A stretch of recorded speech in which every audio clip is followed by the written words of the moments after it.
Hey guys, Brooklyn here. Welcome back to my channel, Miss Brooklyn's Journey. In this video, I'm showing you some of my favorite keto snacks that I make throughout the week when I'm meal prepping. Keep me on track. You know, when you're doing keto, it can be a very restricted diet. And so us ketoers find ways to keep it fun in the kitchen and enjoy some snacks in between. If you haven't already seen my previous meal prep video where I meal prepped an entire 3-day course for you guys, make sure you check it out. I'll leave it down below in the description box and an iCard in the right upper hand corner. Let's jump right into today's video. First up, I'm going to show you how I make my granola mix for my cheesecake fat bombs. And for this recipe, you're going to need a kitchen food scale.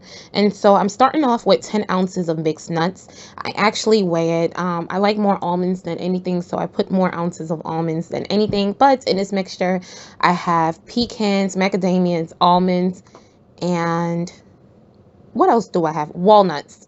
You can use a mixture of keto-friendly nuts as long as it weighs out to 10 ounces. After weighing your 10 ounces, you just want to rough chop your nuts because you want this to mimic something that looks, you know, a little bit like a granola. Of course, we can't have oats and stuff like that, but we're going to give it the same great taste and the same great flavor. So you just want to give this a rough chop.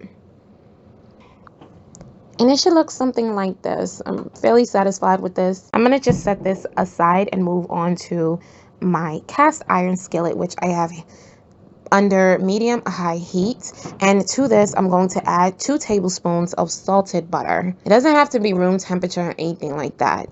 You just want to make sure your non-stick pan is hot. Once you begin the process of melting your butter, you're going to add your sugar. And for this, I'm using 1/4 cup of Lakanto Golden Monk Fruit Sweetener. It is the tastiest on the market. To that, you're going to add some cinnamon, nutmeg, cloves, or whatever. But if you have pumpkin spice, you can go ahead and add that.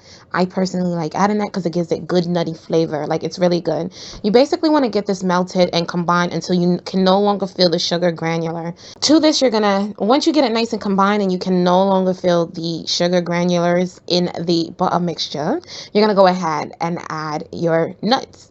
And you want to go and you just want to go ahead and roast this and toast this until everything gets combined. Every single nut is coated. Every single nut is coated.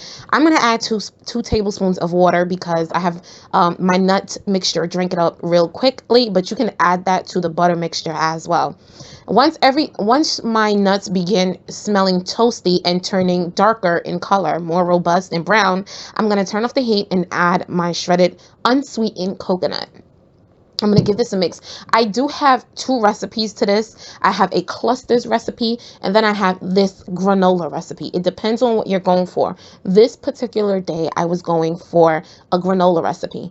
I'm going to put this on a baking tray lined with parchment paper to cool down, making sure the nuts are not on top of each other and it is in one thin layer. To that, I'm going in with one of my faves with some Lily's milk chocolate chips.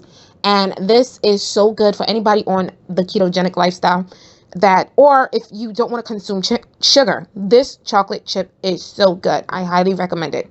They even have a vegan version and it tastes just as good, which we'll see later on in this video. I'm adding about 1 ounce to 2 ounces of chocolate chips to this. I'm going to let this completely cool down. I like to put this in the fridge to let it cool down. I'm giving it a few shakes and stirs every few seconds.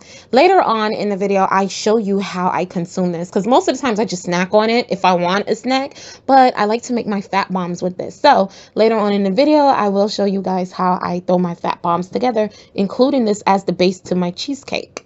We're going to move on to Chef Resha's ultimate brown butter chocolate chip cookies. This is not my recipe. It is Chef Resha's recipe. I will link the link down below in the description box. So she starts off by telling us we need 1/4 cup of each sugar, xylitol, swerve brown, and golden monk fruit sweetener from Lakanto. Luckily, I have all 3 in my pantry, so why not? Let's go for it. I also have Lily's salted chocolate style chocolate break, and I always have this in my cabinet because this is something that I snack on, being that I'm on a ketogenic diet and I always crave chocolate. So I always have that on hand. All you're going to do is give it a rough chop. So for the chocolate that I'm using, I'm going to be using Lily's dark chocolate chips along with Lily's milk chocolate chips. And the reason why I use both is because I don't want to use all my milk chocolate chips at once. Duh, hello. It is highly expensive. I'm not going to lie. I get all of my pantry stuff from Thrive Market, me personally. So I'm going to just follow the base of her cookie dough recipe and put in all the measurements to everything: the almond flour, the coconut flour, the baking powder, and the xanthan gum, as well as a pinch of sea salt. You need the xanthan gum, so don't attempt this recipe without it. Now that I know that this recipe base makes chewy cookies, I went on to perfecting other style of cookies, as such as a churro cookie, butter pecan cookies. Like, I went on to create a lot of other cookies from using Chef Resha's base and method. And when I tell you, she nailed it out of the park. She's the GOAT. Like, I trust her in everything she does. I love her. Resha, girl, if you ever come across my videos, I love you, sis. You the GOAT. And God just blessed us. He just blessed us with you. Anyway, I'm browning my butter, as you can see. Browning butter does not take a long time to do. And that's all I'm doing simply here. And then I'm going to put it to the side. So I'm going to start working on the sugar base and basically creaming the sugar and the butter together. And as you see, all of my sugar went into the bowl as well as what is going on, along with the butter, and following her steps, making sure that you get all of the brown bits that settle to the bottom because you need it for the nutty toffee-like taste. These cookies are phenomenal. And when I tell you phenomenal, like I said, I went on to making different types of cookies using her method. It is bomb. Okay, so all you see me doing here is just creaming the butter together. I'm adding my vanilla extract. Major tip, I don't recall her telling us this in her video or her recipe, but I let my egg come to room temperature. I find that if your egg is not ice cold, your butter don't turn as quick. So as you can see, the mixture gets lighter and lighter, and what you're doing is basically essentially creaming it. She says to cream it for 1 whole minute, and that's what I did. But then I started doing other things and I let it sit for a little longer, and it started turning, and that's fine. It's totally fine. Not turning, but curdling. It's fine. Just keep doing what you have to do, as she say, which is what I did. But I have learned through making different cookies that basically using a room temperature egg, it doesn't curdle as quick. So now that we have what you call an actual dough for a cookie dough, look how real this looks. Like, oh my gosh, you would think we're using regular flour. This is legit a cookie dough. I even tasted it. It was legit a cookie dough, okay? A cookie dough. I'm adding my chocolate, and at this point you can add pecans or macadamia nuts or whatever you want. I did find some vegan white chocolate chips. So I am going to be trying a white chocolate chip macadamia nut recipe using her base method. So yeah, I'll let you know how that turned out. So at this point, I made my 12 cookies, and like she says, you kind of got to give it a little nudge and smash it down a little bit because it doesn't settle down on its own. So that's what I'm doing. And I just baked it following her steps. I found that I had to bake mine a little longer. Different ovens are different temperature times. So I would say just watch your cookies. She said about 15 minutes, and mine took legit 18 to 20 minutes. So it varies, but look at my cookies. They were super soft, super chewy. I mean, listen, we had ice cream sandwiches with these, like she recommended, with some keto friendly ice cream. When I tell you, I don't think I ever had an orgasm during sex that was as good as the sandwich. Like, I mean, have I? I don't think I have. I nutted off of this, baby. I'm sorry. Close your ears, kids. But your girl nutted. Moving on, I'm going to show you one of my favorite snacks, and it is a Cheez-It cracker. So we're going to start off with 2 ounces of cream cheese in a microwave safe bowl, along with 2 cups of cheese. I'm using a mixture that I grated by hand of age reserve, white sharp Vermont, and mozzarella cheese. And to that, I'm going to season my crackers with a little bit of onion salt. Well, it's not a cracker yet, my dough, with a little bit of onion salt, a little bit of granular garlic powder, and black pepper, some cayenne pepper, a pinch, and what else I put in here? I don't know. Let me just take this time out to say the full recipe is down below in my description box. You guys know that I am doing a boot camp challenge, weight loss challenge with a bunch of people, and we have been enjoying my crackers. I'm adding 2 teaspoons of nutritional yeast. It gives it amazing flavor. Do not skip this part. In the microwave it go, covered with a paper towel for about 30 seconds at a time. What you want to do is run it for 30 seconds, and if it's you just want to let it start to melt, but you don't want it to burn. So I recommend doing it in 30-second intervals. It took about a minute and 30 seconds for me. So that was 3 rounds of 30 seconds in the microwave. You just want to keep checking it. Everyone's microwave is different. Everyone's time is different. So just keep checking it during the 30-second intervals. You just want to melt it until it's bubbly and not burned. You just want to see that everything is nice and bubbly and melty. That's what you're looking for. All right, so now that that's done, we're going to start combining it and forming the dough. It should look exactly like this. So with this, I'm just going to keep combining and keep combining. This is literally the fatheads method of making dough, and just season it different. But when I tell you this really tastes like a cheesecake cracker, it's so good. Like, you guys are going to thank me. Y'all going to thank me for these snacks, okay? Y'all going to thank me. Like, I've been in the kitchen. To this, I'm adding a room temperature egg, but I made sure to wait until my dough cooled down and it was just warm to touch, because if your dough is hot, you're going to scramble your eggs, and you don't want that. I also added 2 tablespoons of frozen butter to this so that it can have a nice buttery taste. Even though the taste is phenomenal, that butter gives it a little something. Like, you don't want to skip this step. You're going to put parchment paper down on your surface because you don't want it to stick. And then you're going to use another piece of parchment paper and a rolling pin, and you're basically going to roll this dough out to about a 1/4 inch thick. The thinner you roll it out, the crispier your cracker become. Okay. And also, I do want to say, me personally, I'm not good with a rolling pin. Like, it's so hard for me to, well, on camera, it's so hard to do on camera for some reason. I don't know why, but off camera, I can roll. But this is what you're looking for. As you can see, I got mine as thin as possible. Even though some sections were a little thinner than other, I wind up, spreading it out as evenly as I can. But this is what you are looking for. Now you're going to take that parchment paper and put it on top of your baking tray. And I'm just removing any excess that does not fit cohesively onto the lined baking tray, because I don't want it to bake weirdly. I'm going to bake this in the oven that's already preheated to 400 degrees. After cleaning up the edges, I'm going to bake it for 5 minutes. And after the 5-minute mark, you have this right here. As you can see, it puffed up just a little bit, and all I did was give it a nice little tap, and it just went right down. Now I'm creating my crackers. So I'm just using a pizza cutter like I did previously, and I'm creating lines horizontally and vertically, creating crackers. You want to get it as even as possible. And because I'm ghetto and I don't have a toothpick on hand right now, I'm using a plastic fork to create little holes in the crackers. You want to make sure that's so ratchet and ghetto, but hey, we don't care as long as I get the job done.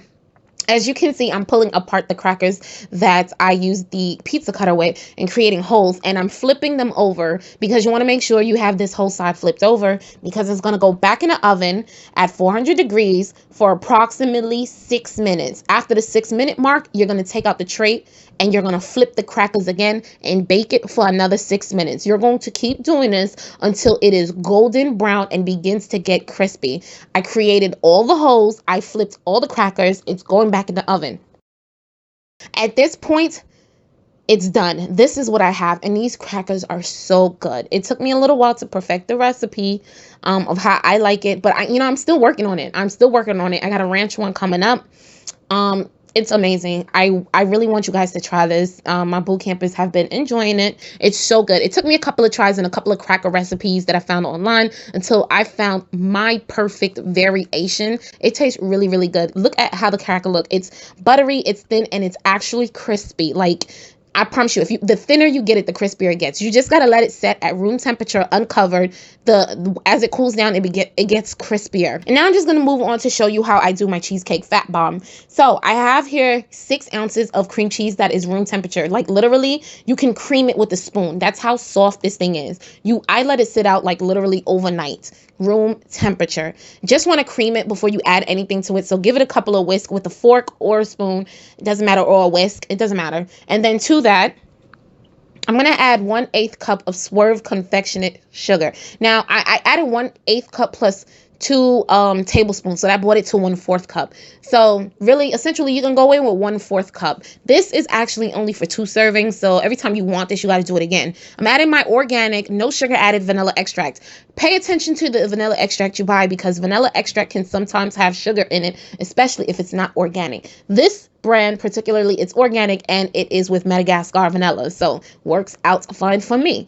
To that, I'm going to add the juice of a quarter of a lemon, but I didn't have lemon, so I used a lime instead. I prefer lemon, but lime works here. It should equal to about a full tablespoon. Once you get that in there, get everything nice and incorporated. It should be whippy like this. Like, I mean, so smooth, so creamy. Like, it should, amazing. Like that, the texture should be smooth, creamy. To this, I'm going to add my full fat Greek yogurt. This is Chobani full fat Greek yogurt with whole milk. So do not get the skim, do not get anything like that. This one has the best specs. I was trying to show you guys the specs on this and the net carbs. You're looking about 3 grams of carbs per serving. No included sugars. So that means that no added sugars, 0 sugars. So this is definitely keto. 3/4 cup is 1 serving. Now I'm using 3/4 cup for the entire recipe. Remember, this makes 2 recipes. This is a fat bomb, meaning this is going to allow you to get your fats up for the day, because a lot of time during keto we find it hard to have all of our fats, because it's like, what can we eat? Fat bombs are a perfect way to have all of your fats. Our nuts have fats. Okay, we cooked it in fat. This is a fat bomb. So yeah, I'm adding 2 tablespoons of our granola mixture to each ramekin or each serving. What is that called? I call it a ramekin. I don't know, like a serving glass or whatever. I'm adding the mixture, and I'm equally distributing it between both glasses. And to that, I'm adding sliced strawberries. I only sliced 4 strawberries, and I still had approximately 1 strawberry left. I didn't use all, but I did only slice 1 strawberry. So really, it only took 1.5 strawberries for each jar, each glass. And then I'm going to top it off with another tablespoon of my granola mixture, and boom, this is such a filling fat bomb. It's so good. It comes out to approximately a little over 300 calories, but it's only 3 net carbs, and it's just phenomenal. It tastes so good. So I want you guys to try this as well. All right, that's it for my video. I hope you guys enjoyed it. Let me know what you want to see next. I do have another meal prep coming up for you guys, as well as what I eat in a day, and followed by a weight loss update. So yeah, thumbs this video up if you like it, guys. It helps my channel out immensely. It really, really helps me out. And let me know what you like to see on this channel and what I should keep putting out for you guys. Yeah, find me on my social media. I love you all, and I'll see you all in my next video. Bye.